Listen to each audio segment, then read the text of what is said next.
नमस्कार। सत सनातन धर्म की जय हो। साथियों, मेरे इस 50वें वीडियो में आप सभी का हार्दिक स्वागत है। आप सबसे अनुरोध है कि यदि आपको पसंद आए तो लाइक, सब्सक्राइब और शेयर जरूर करें।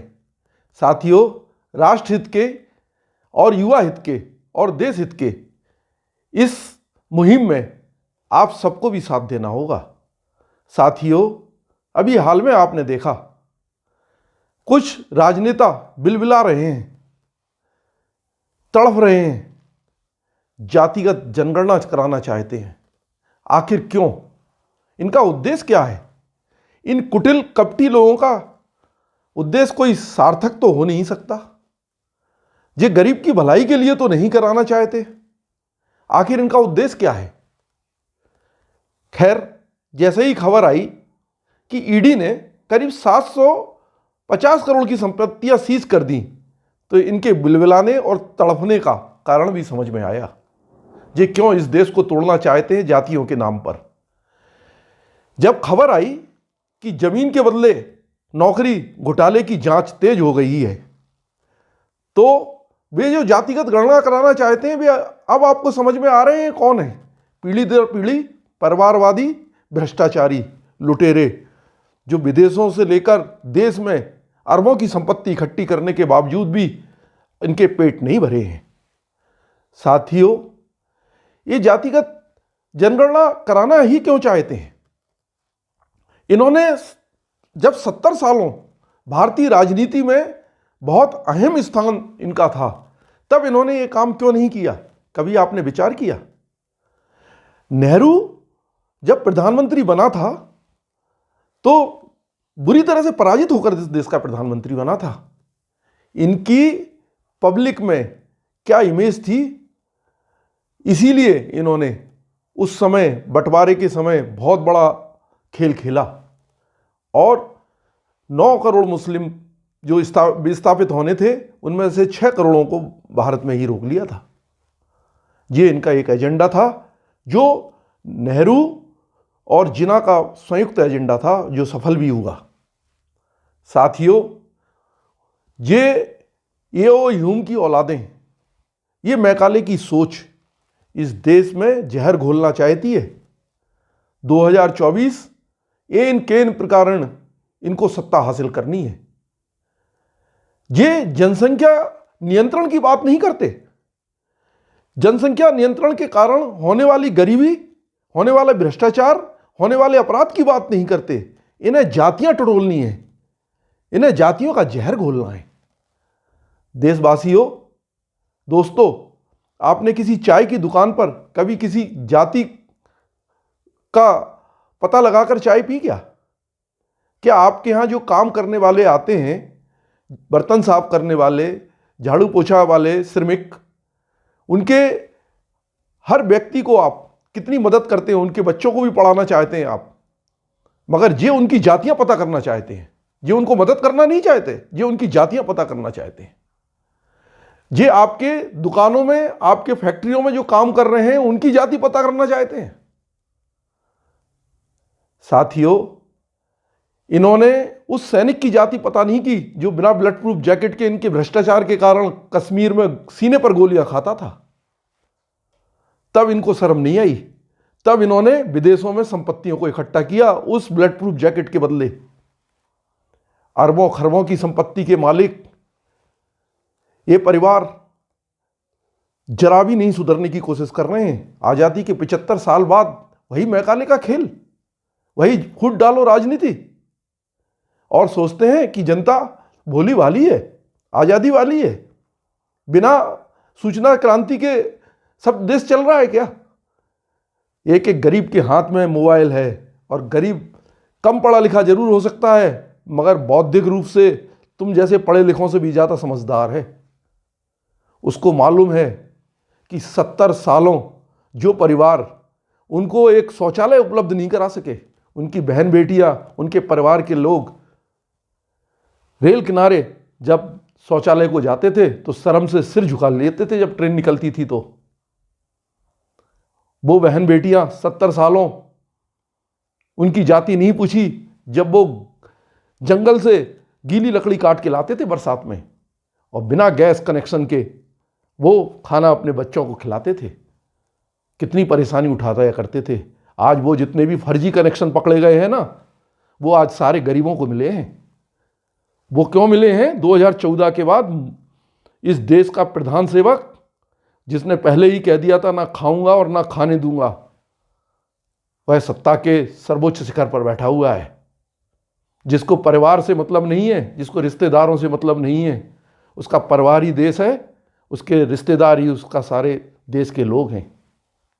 140 करोड़ की जनता उसका परिवार है। साथियों, वो ना धर्म में भेद करता है ना जाति में भेद करता है। उसका लक्ष्य है इस देश को शक्तिशाली बनाना, संपन्न बनाना, हर अंतिम व्यक्ति तक सुविधा, घर उपलब्ध कराना, घर में नल पहुंचाना, गैस कनेक्शन पहुंचाना, उसके बैंक खाते खुलवाना उसका अंतिम लक्ष्य है। साथियों, वो आसमान से भी ऊपर सोचता है इस देश के लिए, मगर उसके पैर जमीन पर होते हैं। इनके जैसे नहीं कि इनके पैर बैंकॉक में होते हैं और सोचते ये भारत की है। ये बाल भी बैंकॉक और थाईलैंड में कटाते हैं और राजनीति भारत में करते हैं।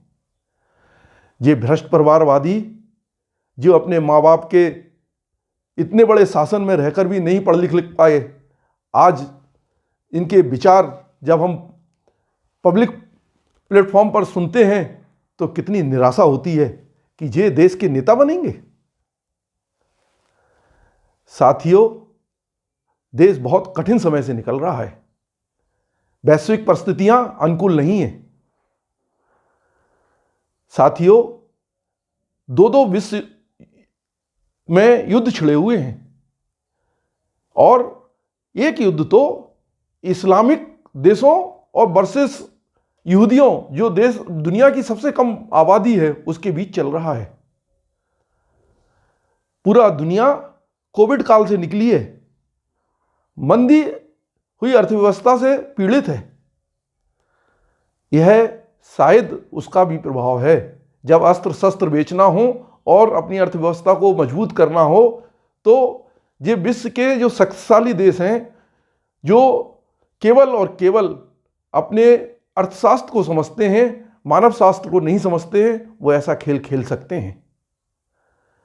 आज देश में जितने भी छापे पड़ रहे हैं और जितना भी धन निकल रहा है, वो गरीब के काम आ रहा है, सीमा और सेना के काम आ रहा है। यह देश की एक बहुत बड़ी उपलब्धि है। साथियों, युवा शक्ति के लिए जिस प्रकार से भारतीय रेल निरंतर तरक्की कर रही है, विद्युतीकरण हो रहा है 100%, और कश्मीर से कन्याकुमारी तक जोड़ने का जो लक्ष्य था वो बिल्कुल हासिल होने के करीब पहुंच गए हैं। यह एक बहुत बड़ी सफलता है। उस समय ये परिवारवादी लुटेरे जातिगत जनगणना कराना चाहते हैं, ये देश को बांटना चाहते हैं, ये दलितों की बात कर रहे हैं, ये उस पीढ़ी दर पीढ़ी आरक्षण की बात नहीं करते जिसके कारण गरीब दलित के परिवार को, जो बहुत गरीब दलित परिवार है, उसके बेटे को, बेटियों को नौकरी एक नहीं मिल सकी, और पीढ़ी दर पीढ़ी आरक्षण करने वाले 3-3 पीढ़ी से पूरे पूरे परिवार आरक्षण ले रहे हैं। ये उस चीज की गणना क्यों नहीं कराना चाहते? उस गरीब दलित का भी तो हक है। ये इनकी नीतियों के कारण ऐसा हुआ है। अगर इन्होंने नीति सही बनाई होती आरक्षण की, तो आज देश पीड़ित नहीं होता। ये गरीब दलित जो है ना, आज बहुत अच्छी स्थिति में होते, जिनकी ये बात कर रहे हैं। इनका लक्ष्य कभी उनको ऊपर उठाना रहा ही नहीं। एक परिवार में एक अगर नौकरी दी गई होती, अगर इन्हें योग्यता से करना है तो कंपटीशन करना के लिए खुला पड़ा हुआ है मैदान, मगर जब किसी को उठाने की बात हो, सामाजिक न्याय की बात हो, गरीब का हाथ पकड़ने की बात हो, तो एक परिवार में अंतिम व्यक्ति तक जब तक रोजगार नहीं पहुंच जाए, तब तक यह लक्ष्य को प्रति लगा रहना चाहिए था, ना कि पीढ़ी दर पीढ़ी आरक्षण एक ही परिवार के लोगों को। यह सामाजिक न्याय नहीं है। ये जातिगत गणना कराना चाहते हैं। जातिगत गणना कराओ उन अपराधियों की, उन भ्रष्टाचारियों की जिन्होंने देश को लूटा है। जातिगत जनगणना कराओ जो देशद्रोही हैं, बांग्लादेशी हैं, आतंकी रोहिंग्या हैं। उन जगहों की जातिगत गणना कराओ जो देश के विभाजन तो धार्मिक आधार पर हुआ था और उसके बाद अल्पसंख्यक होने के बावजूद भी वे उन इलाकों में बहुसंख्यक होकर आज आतंकवाद फैला रहे हैं। जैसे न्यूम दिल्ली से कोई ज़्यादा दूर नहीं है, मगर वहाँ पर डेमोग्राफी बदल गई है। ऐसे तो केरल से कन्याकुमारी और कैराना तक बहुत खराब हालात हैं। जिस तरह से जनसंख्या बढ़ रही है, जनसंख्या विस्फोट हो रहा है। ये जनसंख्या विस्फोट और जनसंख्या नियंत्रण कानून की ये मांग ही नहीं करते हैं, ये अच्छे कानूनों की मांग ही नहीं करते हैं। ये देश को कमजोर करने के लिए इस्लामिक और ईसाई देशों से चंदे और ऐशो आराम की चीजें लेते हैं। ये चीन से चंदा लेते हैं इस देश को कमजोर करने के लिए। साथियों, अब तो आप जागो, इनके बहरूपियों को पहचानो। इन्होंने देश को बहुत ठगा है और आने वाला 2024 खतरे की घंटी है।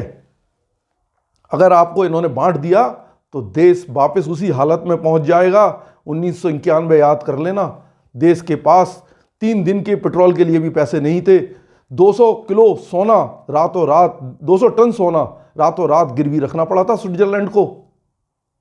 साथियों, इनके कार्यकाल में कभी भी देश मजबूत नहीं रहा। इसीलिए ये आखिरी और अंतिम लक्ष्य अंग्रेजों का फूट डालो और राज करो की नीति को अपनाना चाहते हैं। जातियों में बांटना चाहते हैं। इनसे कहो जातिगत गणना कराओ, अपराधियों की कराओ, आतंकवादियों की कराओ, रोहिंग्या की जातिगत गणना कराओ, बांग्लादेशियों की जातिगत गणना कराओ और इस्लामिक जो आक्रांता हैं उनकी जातिगत गणना कराओ। उनमें भी तो बहुत सारे जातियां हैं, उनमें कौन लोग हैं जो अपराध करते हैं, उनका भी तो पता लगाओ। साथियों, देश तभी मजबूत होगा जब आप सब मिलके एक एक वोटर अपना वोटर लिस्ट में इनरोलमेंट कराएगा और लाइन में लगकर वोट डालेगा। आप देख लो, कर्नाटका से कुछ सीखो, आप हिमाचल से कुछ सीखो। बहुत छोटे छोटे अंतर से आप हार रहे हो। जी, आप बहुसंख्यक होने के बावजूद इस देश में, जिसमें आपकी 120 करोड़ की जनसंख्या है, उसके बावजूद आप केवल एक दिन लाइन में नहीं लग सकते हो।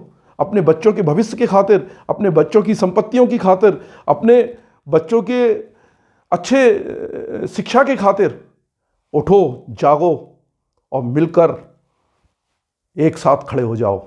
भारत माता की जय हो, सनातन संस्कृति की जय हो। सत्यमेव जयते।